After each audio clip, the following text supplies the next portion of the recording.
Hello and welcome to Clergy and Collars Getting Coffee. Today, my special guest is the Reverend Dr. Seth Pickens. He is the spiritual director at Guidance Church of Religious Science in LA and also the director of a revitalization project, which is tackling homelessness through employment. And I'm excited to hear more about that.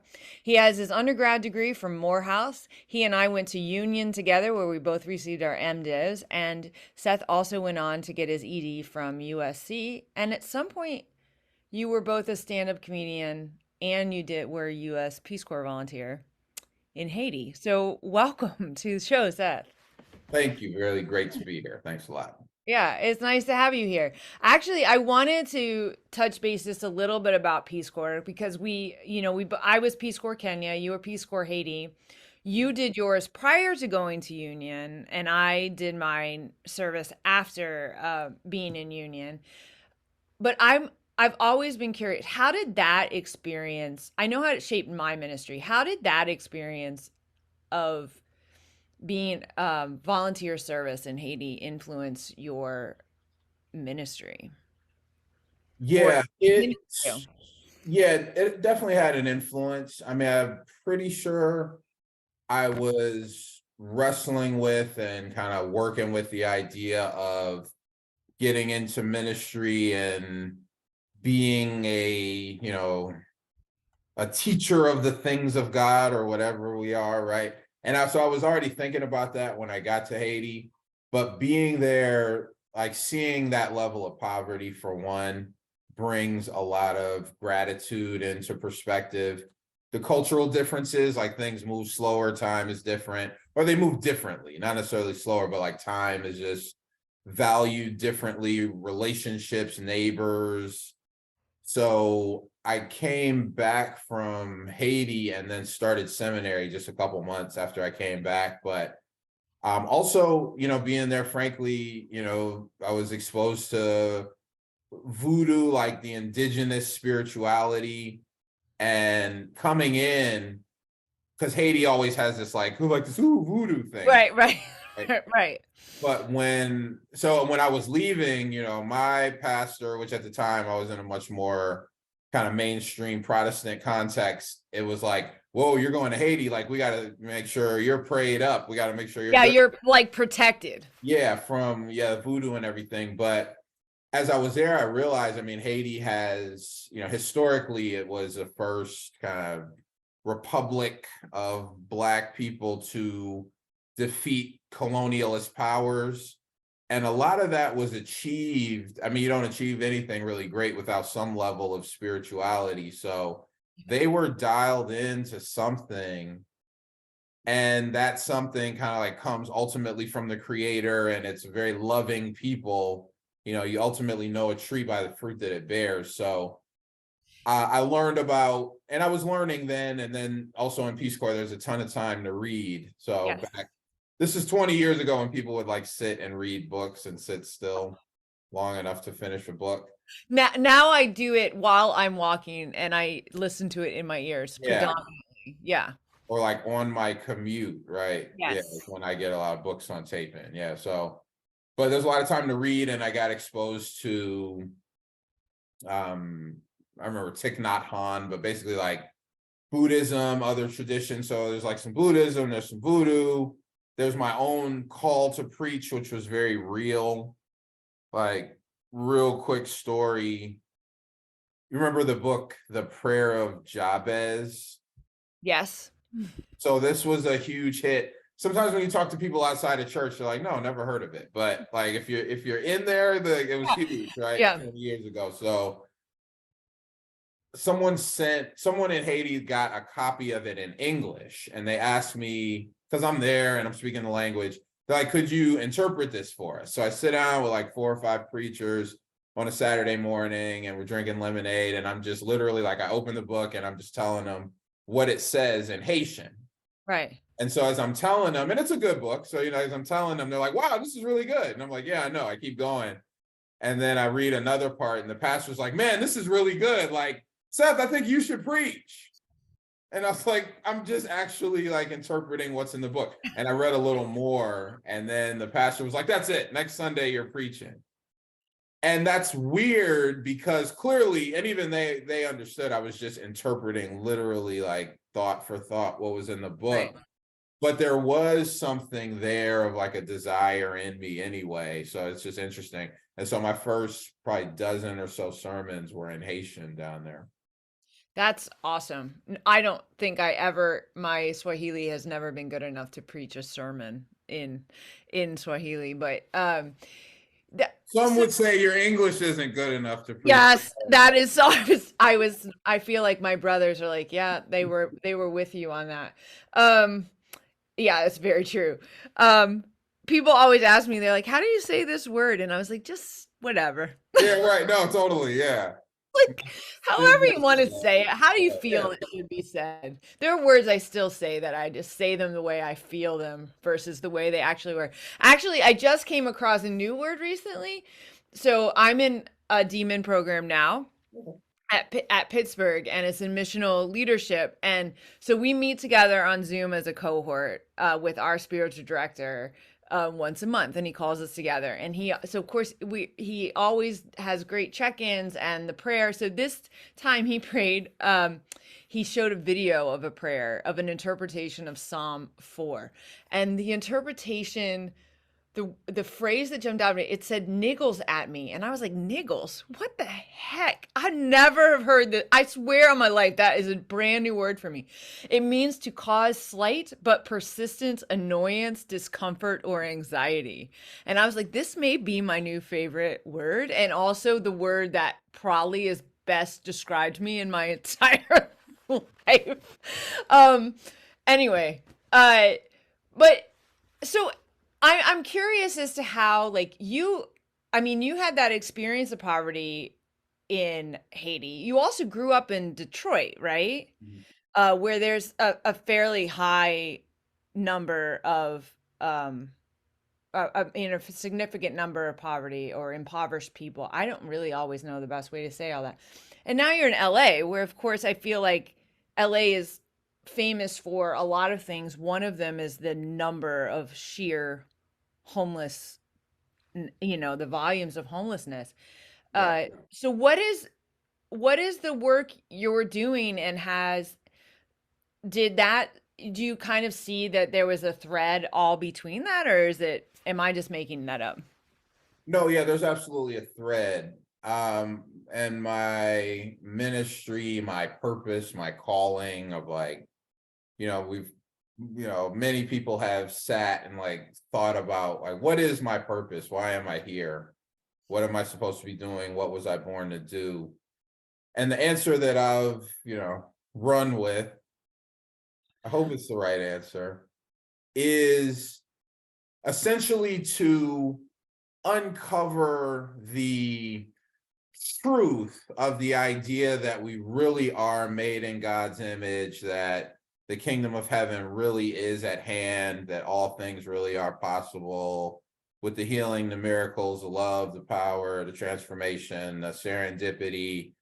And that's it, really. So in order for us to become like who we truly are. And so for many years, I would always say like, yeah, my mission in life is to show people our loving and limitless nature.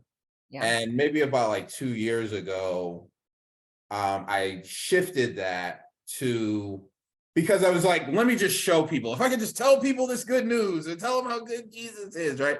But then I was like, wait a minute, let me just like show myself this. Like, let me really get there on some healing, on some, the abundance of God and the truth and the power and let me just be a student of it to the point where I can really, and as I embody it, like the teaching is just an overflow. So instead of like trying to convince people, which I still do, obviously, like preaching and teaching constantly, but it really is more about like, let me do it for myself. So because More organic? Did it become more organic in the yeah, bubbling? Not that it was yeah, inauthentic before, but no, yeah. but yeah, there's a ton um of authenticity that comes with that, because when it really is just you and God, you in God, or even you Yeah. as God, I know, if you can handle that preposition as, right? As, yeah, that's a tough one. Yeah,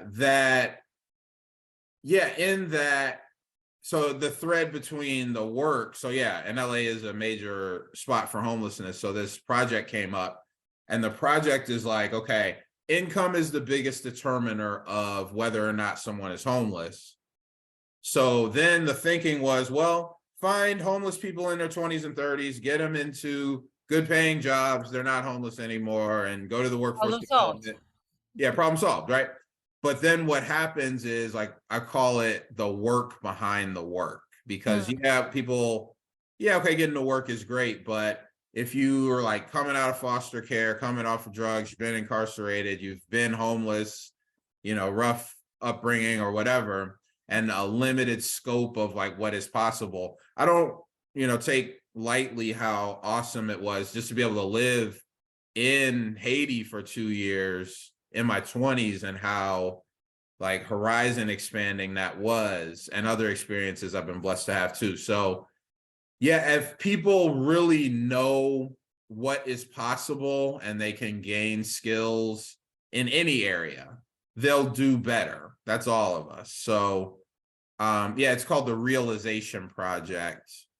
And yeah, working with these community college students, but it is basically that same, like, you have so much more greatness, or Einstein said we're using like 10% of our brain, however you want to look at it, but we really do all have so much more creativity, so much more of the solutions to our own problems, like really actually within us and right around us than we realize. And so yeah, whether it's like helping homeless community college students or pastoring a church, which in religious science they don't really use the term pastor, but we could get to that maybe. Yeah, But well, I definitely want to get to that. Yeah, because you said it was spiritual director, and not, solo pastor, which would be the way I would be described in my yeah. context. And but that's fascinating. So did that shift to this religious, this, where you are now as a spiritual director? Did that shift happen also, you think, in part because you were living more organically, and maybe returning to like the pulpit as you'd always known it was not the thing that any longer felt authentic? Yeah, so I pastored just American Baptist, Black Baptist church in South LA for 10 years. And even while I was there, and you probably remember some of this, of like I got in trouble for conducting a lesbian Yeah. ceremony. They were, well, anyway. But yeah, I got in I trouble for that. And I got in trouble for other things like trouble. So and just got to a point where basically the people who were in charge at that place had really kind of had enough. This was before COVID. Right. And, where I was at the 10-year mark, and they were just like, yeah, nah. So, that was ugly. There's a lot of stories behind that whole time being there, of being sued and pulling up and the locks are changed, and, Mm-hmm. very No, dramatic. I mean, talk about trauma, right? And how it shapes and builds you. Yeah. Like, So real yeah. quick. So then so when I left there, I was like, okay, I'm not pastoring anymore. Mhm. Blessed to have, the doctor degree from SC, which is really ultimately a research degree, among other things. So that got me into research, but still I found myself, working on problems where I could see a spiritual solution and can apply it. We talked, you talked about voodoo and like Buddhism and other ancient traditions, but I feel like there are several, I would say several of the current trends are throwbacks to ancient practices, right? Yeah. Like ancient spiritual practices, like Yeah. the idea of you being like boxed into one way of being Yeah. is a rather modern Yeah. concept. Yeah. I mean, I actually think that there are there is some sort of a force of resistance, and some people might call it the enemy or the devil, but there's some sort of resistance to the truth of the true like freedom in the Spirit and the Holy Spirit, and the possibilities and taking the shackles off. And you get into church history, years of it's in their interest to maintain the wealth and to maintain the mind control basically over people. And there's still some of that today in churches. There is always, and this is one reason why maybe churches aren't working as well as they used to, because people are kind of evolving out of the, so if you're like in the grocery store and you see someone you haven't seen at the church, they go there, but they haven't been there in 2 months. Even though you're not necessarily like a guilt tripping type of person, I'm there's this not. Yeah. little guilt, and they're like, oh, I'm sorry, Pastor. Sorry, forgive me. I Yeah, haven't. forgive me, Yeah. right. And they're acting like they don't curse and they don't drink and Right. everything. And they And really then are. people still always apologize to me when they cuss in front of me. And Yeah, right. like whatever. Like there's always this like, oh, and I was like, I don't know why you feel the need to. Okay, you can apologize if you want to, but that is not what offends me. I have other things that actually really offend me, and that isn't one of them.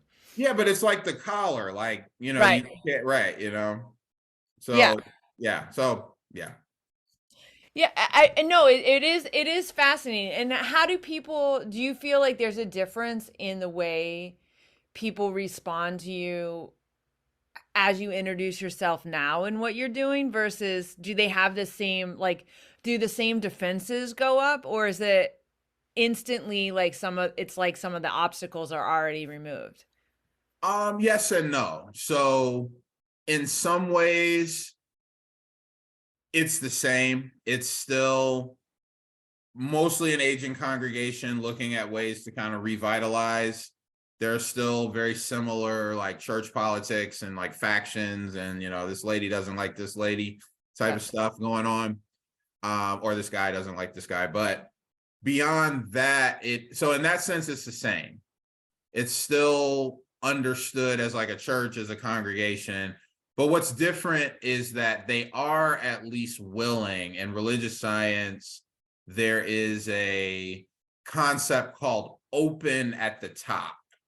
Okay. So basically, where, for example, like the Bible is a closed canon. So there's 66 books.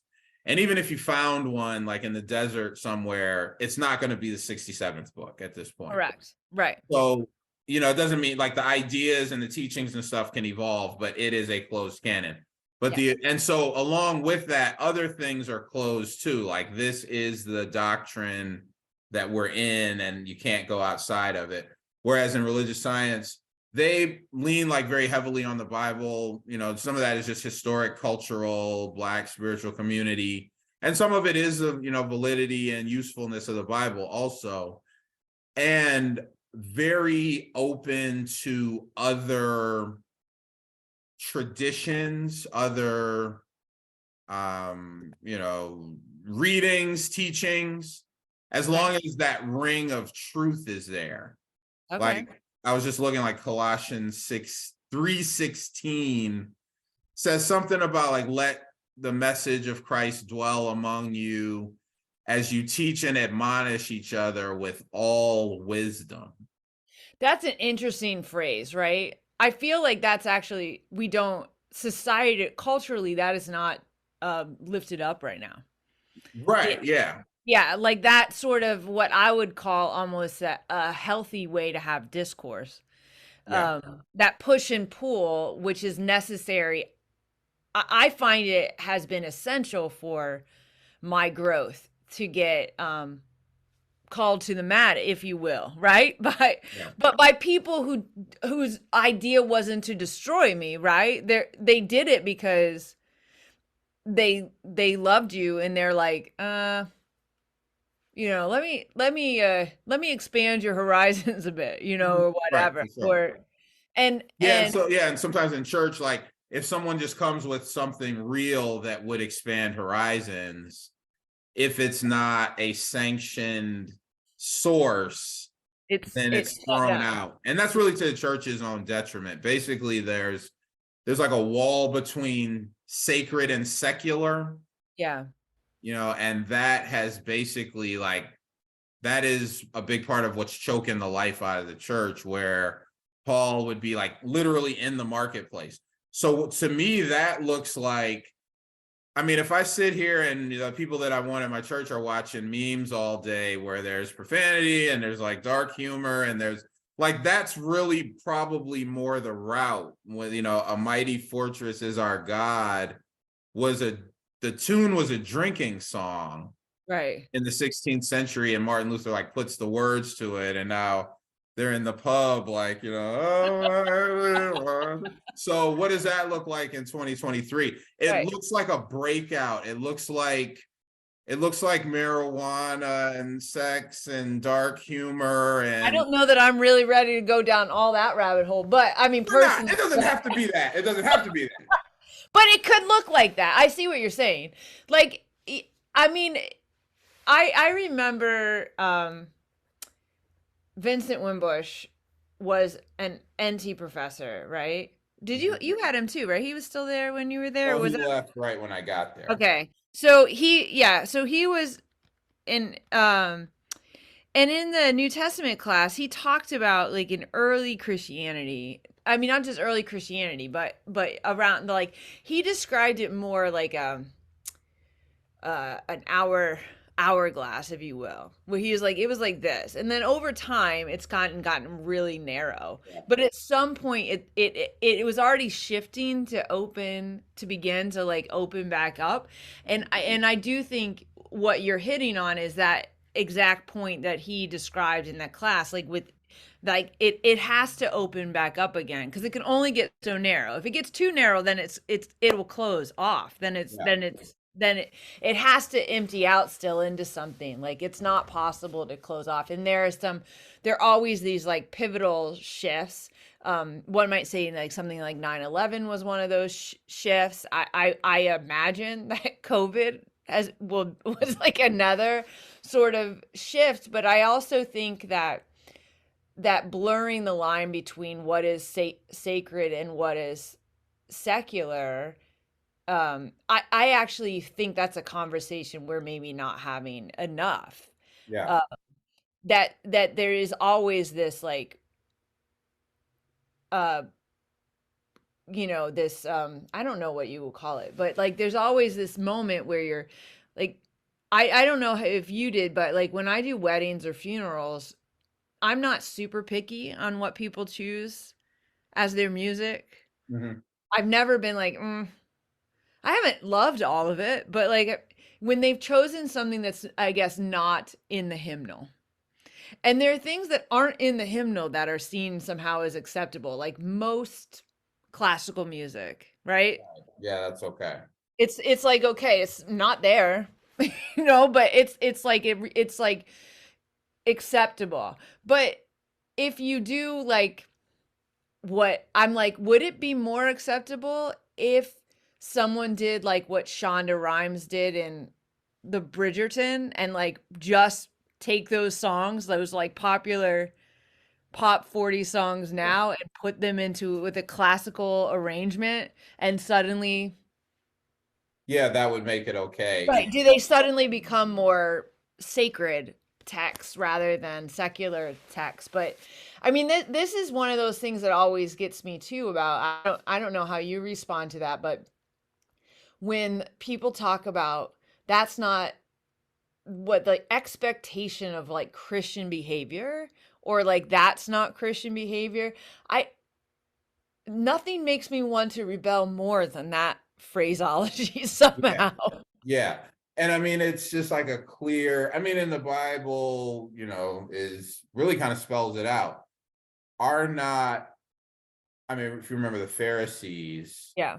what are they They're doing? familiar. Yeah. Why are they walking on a Saturday? Why aren't they washing their hands? Why aren't they? And it's like, we follow Moses. And he's like, no, yeah, I know you follow Moses, but actually this is like the truth.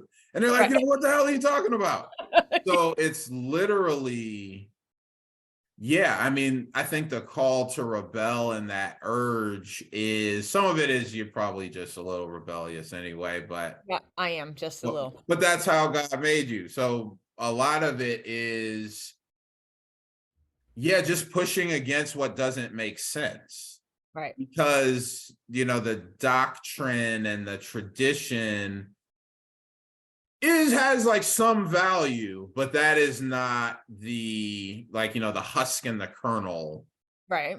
idea. And so the true kernel of truth and power, has been carried in the husk of of Christendom, but they're not the same thing. One is No. edible and one is not. Well, that's fascinating. Uh no, I mean it's so what would be what's the way that you think where you are now? Like the way that you all have conversations. How does that differ from what would be maybe a more typical mainline? Yeah. Well, in a religious science context, and I was saying, maybe I was off camera, but they don't really use the term pastor. Some Yeah. people do just because whatever, but it really is more of a teaching and learning community. So even though there is like, well, he's in charge, he's the spiritual director, and like, what does he say? And I get to stand at the pulpit every week. Right. Still, and I try hard not to, even like the word pastor means shepherd.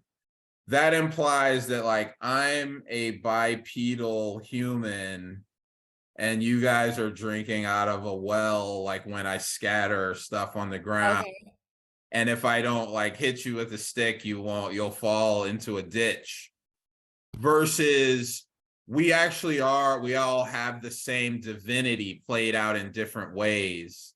Right. And so, I play a role, and it is a like leadership role, servant leadership, whatever you want to call it. But let's not get weird about like, oh, pastor, and certainly not. I mean, if people do worship pastors, it's not like they're literally like bowing at your altar. Yeah, yeah. There's a mythology, and it's not really helpful. It's not really healthy for the pastor either. No. No, it can be very I mean, I think we've seen that play out, right? How enticing that sort of pedestal can be and how much harm it then does to the larger it can't is capable of doing to the larger community. And I won't even just say the church community. Yeah, sometimes we talk about, I mean, always it feels like there's always conversation about numbers and gathering numbers and what that means. And that's not really a concern of mine. I mean, I have to keep track of it. I have to once a year report it, but I don't really it's not at any time the focal point or the goal in terms of an actual number in a roll book. I don't know if that makes sense. Because it for me doesn't change some of the work, right? The work is I is to speak like what you were saying, right? The work is about the cultivating of relationships and Yeah.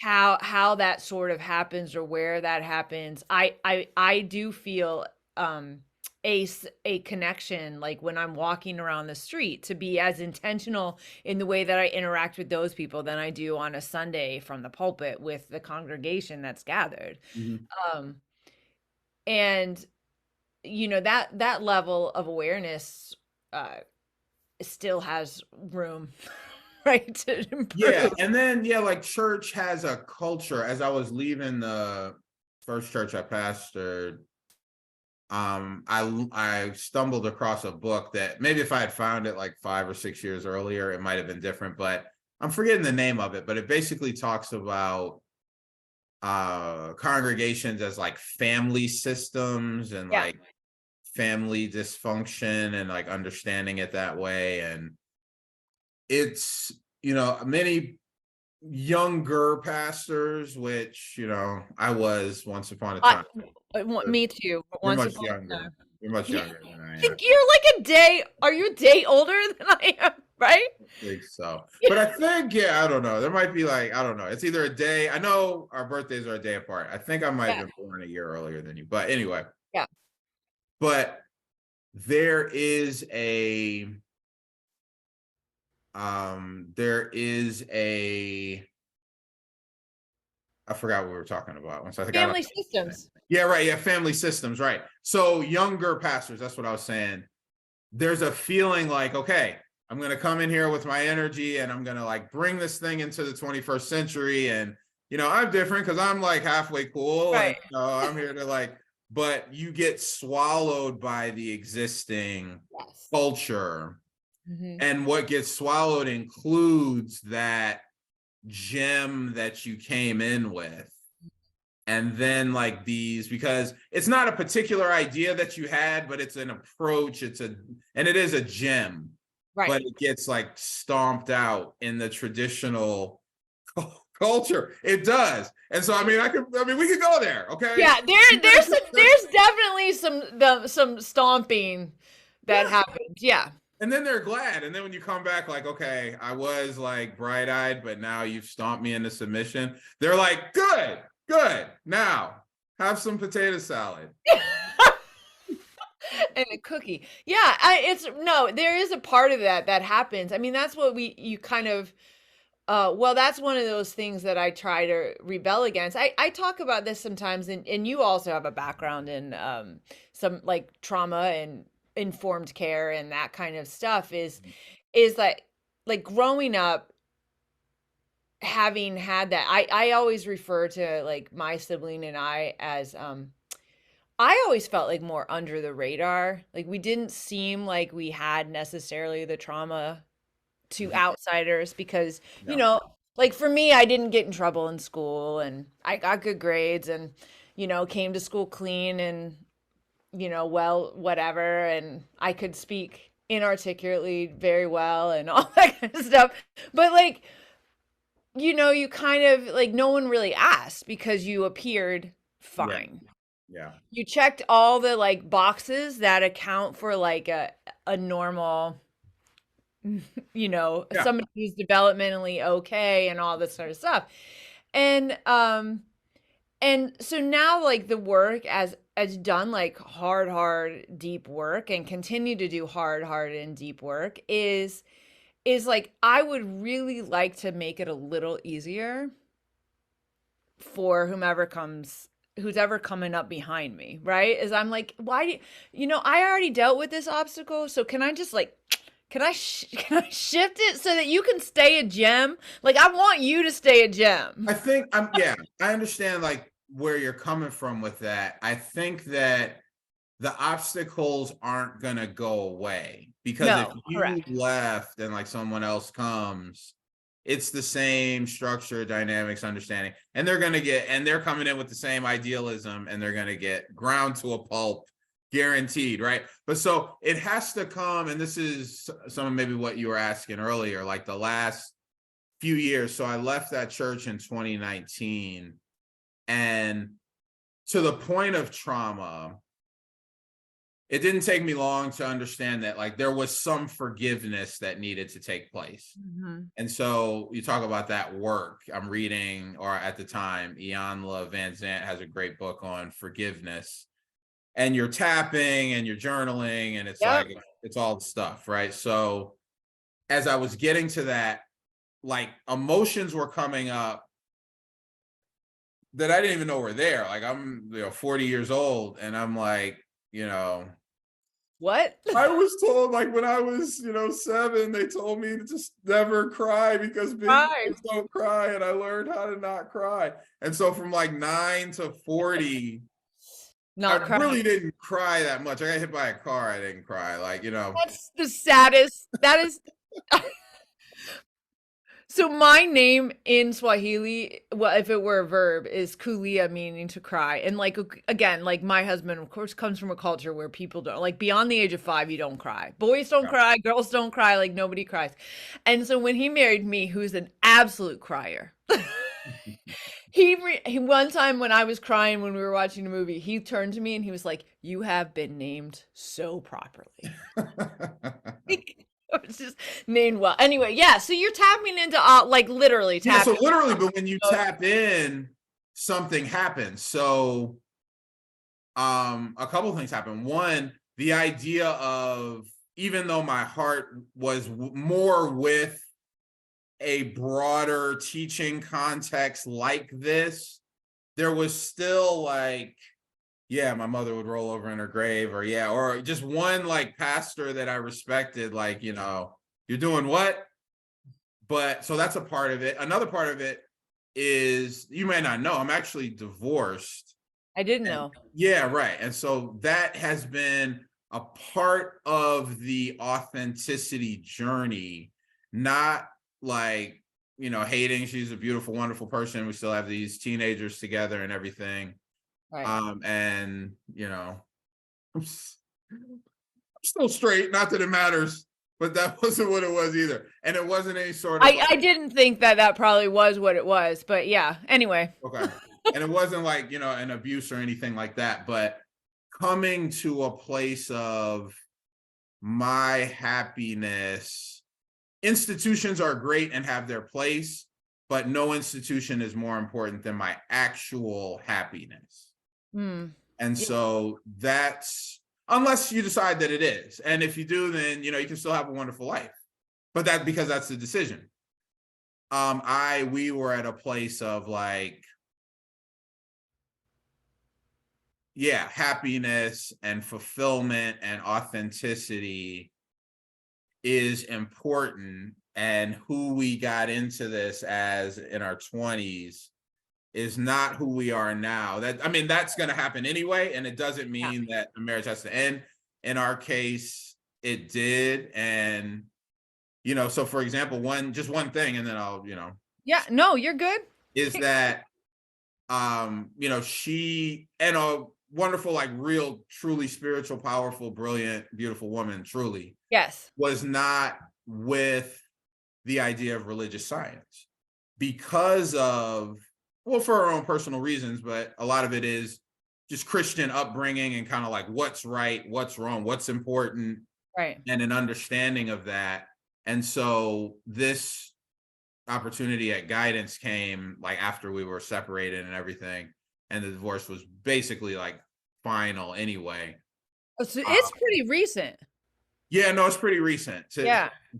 Today happens to be like, I think on the calendar, I think it's the first day that I could technically marry another person legally. Oh, wow. So it was soon. Yeah, that's Yeah, still that's quick. Yeah. yeah. So I mean, it's been finalized a few weeks and all that, but like today is that actual day. So yeah, so I mean, those are huge changes. So literally, when I was pastoring before, I got a wife, called the first lady in the Black Baptist context, Yeah. 2 kids in tow.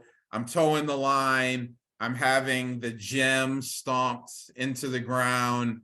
I see myself getting older. I see like, a financial pathway that I really am not excited about 2-3 years ago. Right.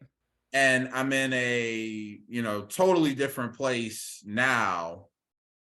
And the trajectory is there. And I mean, it's just, I feel better. And so again, that's nothing against like her or any one person. Right. I think she feels better too. So, I mean, I imagine it wasn't gone into without. I mean, just knowing you and knowing a little bit about, about her is, I doubt it went into without discernment, right? yeah, I'm yeah, sure we there did was all like of that. a Yeah. huge level of discernment, and they'll continue. It will continue to be, and Mhm. it's very different when you both sort of. I mean, like you said, you're still parenting together, right? That's something that's lifelong. You're going to be parenting together, and I don't know about now. Your youngest is older than my youngest, but our oldest are about that same age, right? Mason's 13. Mine are 15 and 13. Yeah. Yeah, Mhm. and but like I thought, Seth, honestly, like I thought going through middle school was like brutal when I went through it. Watching my child go through it, I hate it more. Like I hate it more watching him discern that and discover, it could talk about like Gem being stomped out, right? That's like Yeah. middle school for Yeah. sure. Totally. Yeah. Seriously. And And I don't love it, but I think, um, I think there are a lot of people who kind of, you can grow in the same direction. You can always also grow in different directions, but be okay with it. And then there are times that you're like, what's the cost of this? And I think anytime we ask ourselves about like authenticity, quality of life, that to me is like, I will say that COVID helped to reprioritize that for me. That my questions changed in terms of COVID just kept being like, is what I'm doing worth the risk? Is or like are these people, is this opportunity, is this whatever worth the risk and worth the amount of rebalancing or redistribution of time that's going to happen, if even for a moment, like going through a DMIN program and starting that, like that's a rebalancing of time. And Sure. I was like, I'm not going to put it off just so I can continue to be my children's taxi service or Yeah. Right. whatever, Yeah. right? Like And that's they figure it out. they absolutely will figure it out. And but it's also like, if that what that means is, in order to do this, I have to also then be more intentional about the time that I spend with my husband and my children, right? That also is also different. But that process of discernment, I mean, granted, we did meet each other in our 20s, but I've seen you discern some issues in the past, even wrestle with some pretty big theological ones that I just don't imagine you're taking it lightly, despite your stand-up background. Like, it doesn't, I don't think, I think stand-up comedians are some of my favorite storytellers and Yeah. modern day prophets A personally. But lot of pain behind being this hilarious, I tell you. for sure. For sure. But coming into touch with all those emotions, and what then I imagine, it's not only personal shifts and deciding like, this is a side of my personality that I want to shine brighter now or to develop or whatever. Um, but if somebody with you goes, yeah, it's not really what I signed on. Yeah. That does not also make me happy. That doesn't make me feel authentic. And I'm all for you doing that, but I can't. I'm gonna have to support you from over here instead of like right alongside you. Yeah. Is a very different scenario. And I mean, I guess in all relationships, you kind of hope they end with that level of uh thank you for the time that we had together, right? The thank you Yeah. for the lessons learned and things that maybe we'll still learn in the process.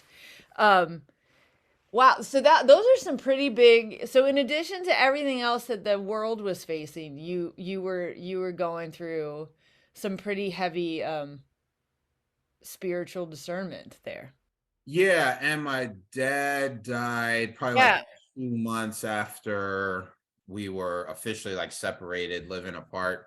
Okay. So Yeah, I knew your dad had passed away. yeah, so that's all within the last I don't know, 8 or 9 months that he passed, that we have separated and divorced, and in a new pastoral, spiritual directing context now. So, and I'm a different person, versus even being, 45 now, which is, just how old I am.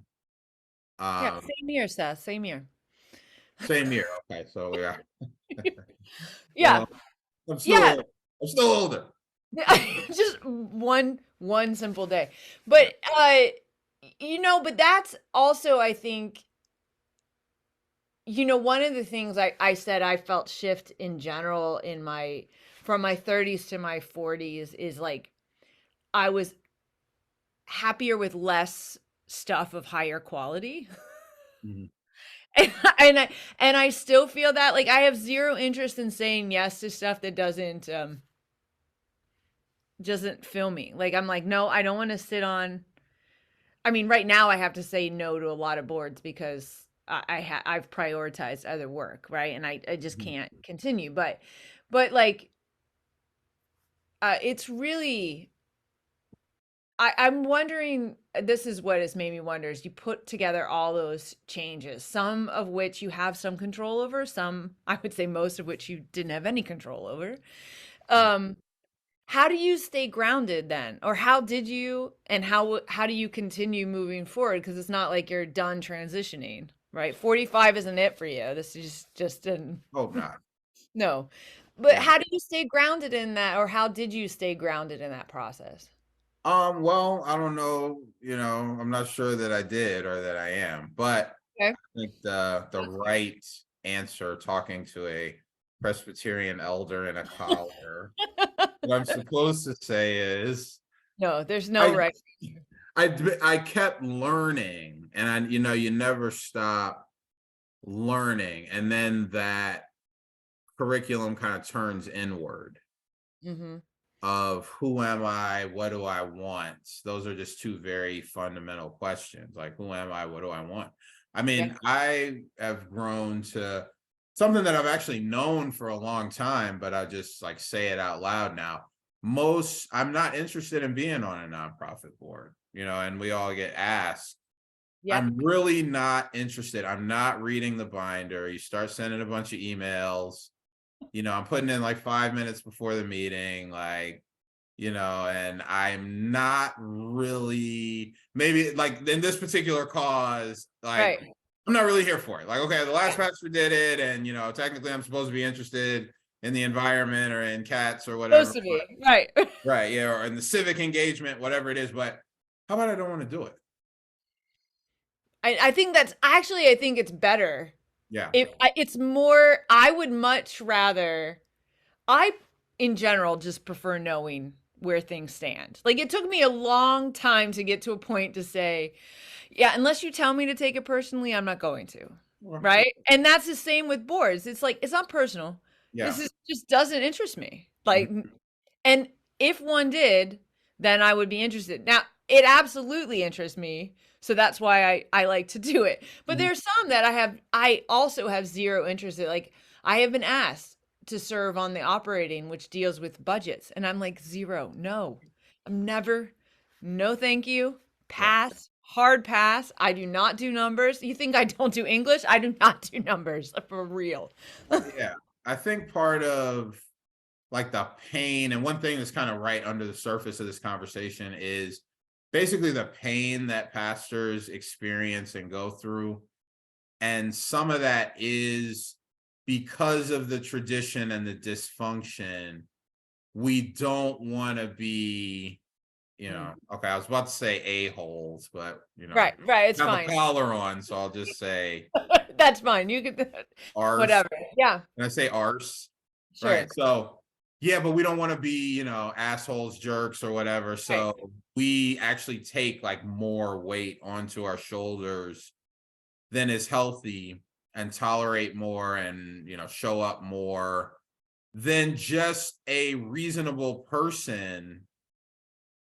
A reasonable person has the right to say, yeah, I got home at 6 and I know the meeting's at 7, but I just got home and I took off my shoes and I'm not fucking coming. But a pastor kind of doesn't And have it that. can't Or say like, we woke up this Sunday and it was so sunny, we decided we weren't going to church. We just ate breakfast around the table and we just sat around.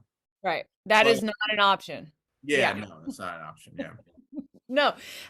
And no, and what's interesting too is like I have had to, because like I grew up as a preacher's kid as well. And so going to church every Sunday that was the norm, right? And it wasn't that I would say many, there were other experiences, but like I don't want to force in many ways. I don't want to force my kids. I do and I don't, right? Yeah. My husband's not even Presbyterian. He's Catholic, but he comes and he worships with us. Like, Mhm. but I was like, I'm not gonna, if you're tired today, I'm not going to give you a pass I'm going to give you a pass that I'm willing to give Yeah. members of the congregation. Yeah. Like, I'm never going to slight somebody for going, hey, it was the perfect day to go golfing. We don't get Mhm. those a lot. I spent my Sunday morning on the golf course. I mean, now even with YouTube, they can go and watch the service at a different time. Now, not that there's nothing lost in that community building, but it's also I think paying attention to our whole selves is important. And Yeah. there are times like that you're like I work out every day, right? And I do yoga and stuff and I stretch. Well, there are some days where those stretches go great. And there are other days where it's like, yeah, I'm not that not happening today. It's just not happening. And I didn't suddenly like, you know, lose all my ability to stretch, right? It Right. was just Yeah. like it was just like not today. Yeah. Maybe because I didn't sleep well, maybe because of what I ate, maybe who knows? Maybe I'm carrying too much stress and tension somewhere that I haven't been made aware of yet. I mean, um Yeah. And you just said something that we kind of overlooked. You said it said not today. But yeah. like whatever that it is very important, Yes. you know? Yeah, no, it is. And you're right. There are times where as a pastor you have to hold your tongue. Now, anybody listening to this would be like, I've never once heard Leah hold her tongue. That is not true. I actually have done that. I it's not a practice I enjoy. It's one of those things where I go, yeah, no, I don't. Do you I think, not I to don't cut really you want off, to. do you Yeah. think that pastors holding their tongues in the name of propriety, Oof. is that part of the problem? There's not enough, and I'm not saying like we should all be flipping over tables Yeah. constantly, but most pastors, in this dysfunctional, declining thing, it's like the leaders have a lot of responsibility in the like Correct. declining thing. And do Yes. you think to what extent is that idea of, because we've all like that it said like flip this fucking table over, Yes. but we were just like, Yes. well, I'll see you No. Sunday. Yeah. Yeah. And and of course I've not flipped over a table when I have felt it. There have been times where I read the room and went, this right now would do more damage than good. I don't think anybody would learn anything here, including me. And there are other times where I've gone, I don't care, and flipped it anyway. I Mhm. also will say that I was having well, something similar came up where somebody's like, "Oh, you're not really one to walk on eggshells," and I said, "You know why I'm not? It's because freaking eggshells were meant like they're eggshells, like they're going to break when you put weight on them." Yeah. So I don't feel a reason to like pretend I can suddenly like it's not like walking on hot coals where if I run it will Yeah. not maybe scald my feet. But like that's not how eggshells work. They don't work the same way, In right? that metaphor, people always say that, but it's like, no, I do walk on them. I just like stomp on them. I I do just stomp on them. totally walk on eggshells. I was like, you know what sound I really love that Yes. appreciated sounds? It's like the crunch from the It's eggshell under your feet. satisfying. But I'm just like I don't like I think there's a lot of power in naming as some people, that might be another way to say it that I do feel like we sometimes have given up that place and continue to of like going, "Oh, yeah, I heard that. I heard somebody say that thing that was really inappropriate or really disrespectful or something that was just completely bogus." And I mean, I have been guilty of it too, like hearing somebody say something and being like, the Bible says, and I'm like, no, no, it Right. doesn't. Yeah. Bible never has said God doesn't give you stuff that more than you can bear. Like that's like Yeah. legitimately God sometimes is like, let me pile more on. Let's see how much you Yeah. actually can bear. Yeah. Um and so I don't know that we do a good job. And I do think seeing the decline in numbers in our pews is I would say one of the effects from that decision. Yeah, right. Yeah. And so, there has to be, just truth. And, what is truth in 2023? I mean, that's just a question. I can only answer it for myself. Right. But what does truth really, really look like? It's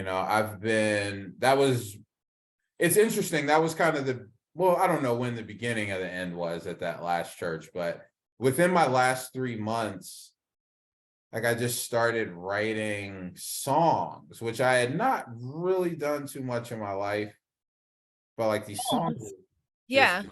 what poems, yeah, I've written poems along the way, but literally like it's a tune, it's a ditty, Yeah. or rapping. And when I brought that, I had a one of the first songs, it was called I Hate Shopping.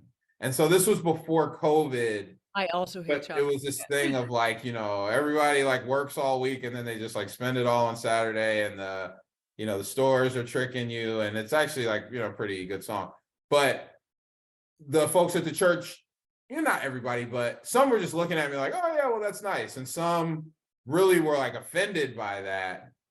But this is coming from a very deep place, and there is a very deep like gospel element to the Yeah. message.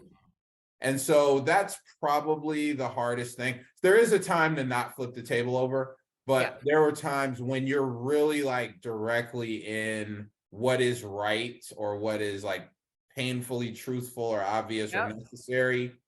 And when we sit on that, that is like, lighting that lamp and putting it under a bushel Yeah. or Now you did eulogize your father with a song at hit, right? yeah, someone else did like technically the eulogy, but yeah, my remarks were a song, which again to that point, I started feeling it like a few days before. They said, talk for 5 minutes or something. And okay, what am I gonna say? And then the song starts bubbling up. Mm. And the first like two or three people who I told, you know what, I think I'm gonna like rap at my dad's funeral. And it was like, you mean like at the repast, right? And Like, you're like, no, no, yeah, I from know. And at first it was like, like several people, but just again, whereas 5 years ago, I would have been like, okay, well, I respect those people and they're telling me it's wrong to rap at his funeral. So therefore, let me not do it. yeah, But now I'm like, no, I'm just going to do it because I feel like I want to do it. And I'm not like literally hurting anybody. And if anyone really has a problem, I mean, it's my father, like they're just sitting there. They went to church with him. right, Or they like yeah, worked with them. yeah. You're his We had barber. quite the opposite reaction at my. I wish I now had thought of a rap, and maybe I would have done that. But like we did a roast later, not Yeah, with anybody around. That felt more like some holy, much needed laughter from yeah. my sibling and our families and stuff like that. But I mean, I will say, like, as someone who witnessed that in only a video, it felt sacred as witnessing it. Like it felt. I don't know how your dad would have felt about it. I don't, He would but have like laughed and cried. He really would have. oh, so you didn't learn the no crying from your dad. Then he was a crier? Later in life, like as it went on, but yeah, he wasn't like the main force saying don't cry. There was some like, I mean, it's old school, Yeah. born in the 40s, like kind of a John Wayne, you got to be tough type of thing. Oh, But it wasn't just yeah. him though, at all. No, I mean, no, I think that's still unfortunately a big cultural message that we send. I mean, we send Yeah. a lot of we send a lot of toxic messages. I think in out into the world, and there are some that are just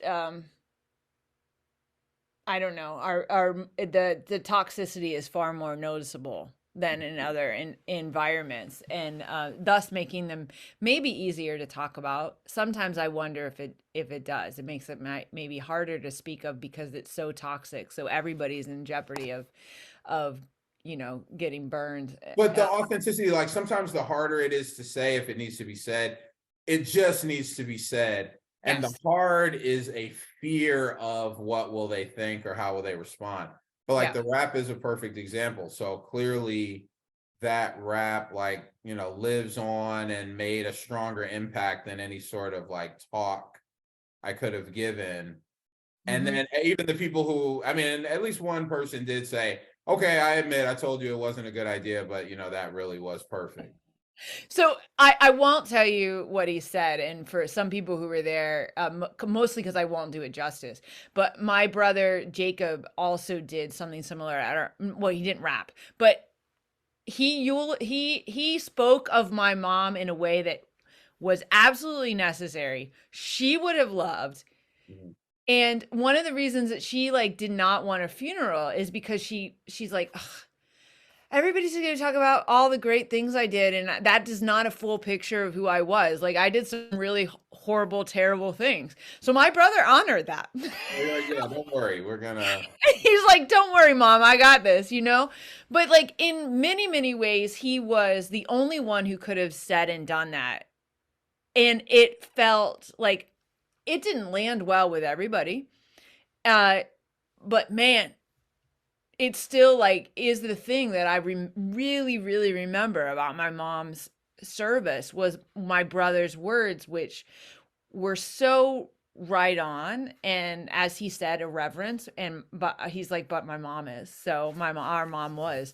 And but both of us, I have to get into the last question, Seth, but both of us, children of the 80s, right? Okay. Still, I believe, I don't have to test your knowledge, but you have an amazing memory for 80s sitcom television show theme songs. I feel like you know them Yeah. Okay. um super well. Uh but cartoon of the 80s was the Care Bears, and I don't know, like, wasn't a very guy-like thing to be into the Care Bears in the 1980s probably, but I think they are really an embodiment of spiritual gifts, which we've touched on, and in discerning. So if you were to discern in this brief moment, that if you were to be portrayed as a Care Bear, Seth, what color would your Care Bear be, and what emblem would be core Seth on your belly? That love, that light that you are projecting into the world. Yeah. That's a good question. I think the color that resonates with me most in my life has been kind of a royal blue. It's just something very pleasant to look at. It's calming. I think that's the color. If I was a Care Bear, there's a lot of like good themes there of like sharing love and everything. But there was one called Good Luck Bear. He was green and his Yes. thing was a four-leaf clover. And he would just shoot, luck, fortune, whatever you want to call it. And I'd like to believe that I make, people's lives easier. And that's one of the greatest, gifts, is to be able to, if you could, I don't know if I can like actually impart like luck, but kind of, sort of. I mean, Yeah. and that would be, maybe that's a little aspirational, but that's the bear. And I don't remember all their names, but that's Well, yeah, I don't. To be honest, even I, as much as I love the Care Bears, I couldn't list for you like the original nine, let alone all the cousin Care Bears yeah. that there are. But I do think, yeah, I think that's true. That sort of good wishes, that helping people build up their inner strengths and while at the same time working on yours is a way that I have also encountered you. And I certainly would, I mean, a little luck never hurt any of us. I think I know along the way. Uh, but thank you for taking time to podcast with me. I Yeah, appreciate absolutely. Yeah. And very exciting. Proud of you, and keep it up. it. Thank you. Yeah.